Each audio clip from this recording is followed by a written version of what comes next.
блокируем плечо. И прошу, положить самую.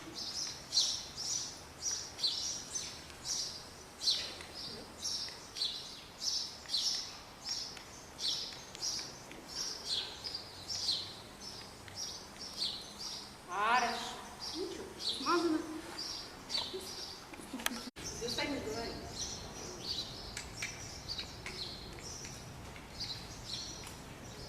Хорошо.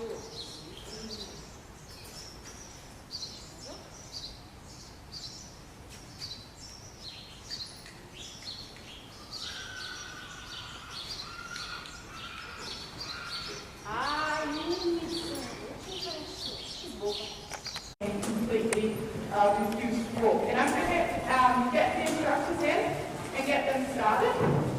And what they're going to do as the first one. So now I'm going to scare the horses. Was this better? Is this working better? Yeah, looks good. So while the instructors are working, I'm going to take one or two questions, give them a little bit of break, and then I'll tune in to what they're doing, and perhaps make sure what they're all doing while I'm also talking. Yeah, we had a question. I'll repeat it out loud.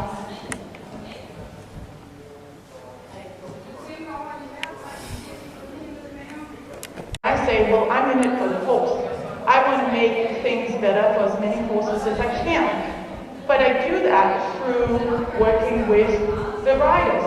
And the riders seem to sometimes have a tendency to think, well, if I'm nice to my horse, then I can't make it perform. But I hope to show that it's a win-win, that you can actually make the horse perform. I was asking if I think that, especially for novice riders, there should be more emphasis on taking it slowly and progressing step by step instead of parents rushing and so. And I think it was really positive to also see how the veterinary school is applying learning theory. Because coming from a foundation of learning theory, that happens automatically. You don't have to work with that psychological aspect of it because it's built in working from a foundation of learning theory. Because it's going to be the same for the kids as for the horses, that you gradually shape it and you add on little by little. I never decided that I wouldn't ride with spurs. But one day I realized they'd been hanging on the wall for 2 years and I hadn't used them. I don't mind people riding with spurs, but I see on a daily basis that if you change your training, you don't need them. It's the same with the noseman and the easier bibs and the martingale. Every time you change that whole focus of being goal-oriented, getting over the jumps, to being more oriented towards the process, then also that all changes. And I think many of the riders that I encounter, they actually don't like the feeling. Like the same with the riders that are here, they don't like the feeling. They all have horses that can jump, they have lots of scope, and they're really careful, they don't want to have rails. But the riders really like the feeling. But they have not been given the tools to change it break by break by break by break. And I think that is one of the most important things.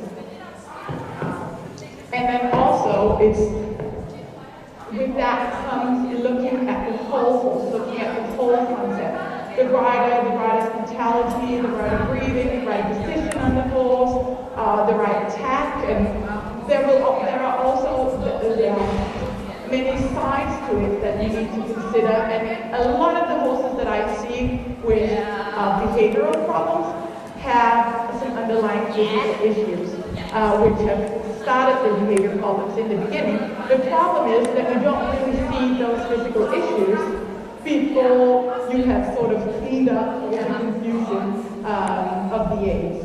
So for me, that would always be the best place to start. And I've said it like 3 times now, I'm actually going to do it. I hope I don't train horses with this inconsistency, but I'm going to check in on the riders and see how they're all doing and what they're going to be doing next.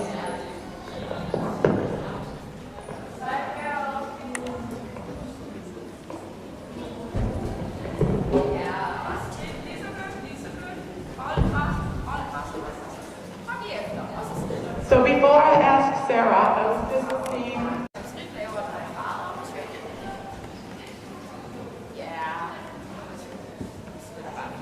So one of the things that I liked just coming down here to begin with, watching Emma trot, was a little bit of the snorting. Because I've been hearing Melina from time to time that they've been working a lot on their breathing. And Emma, as I told you this earlier this morning, was the one who had named her video clip for me Cycle, which was the video clip of her horse. And I think for a young girl to have that perception of the horse that you're supposed to jump with, you need to start somewhere else to establish a better teamwork and a better connection in a softer and more responsive horse. So just hearing Emma's horse starting to snort a little bit is for me always a good sign that maybe it's starting to breathe a little bit better. And the horses always tell the rider. So if the rider's not breathing, the horse is going to copy that and will hold its breath. And of course they're all breathing because otherwise they would be dead. But breathing well, being with the diaphragm and breathing well at the bottom of their lungs. I hope everybody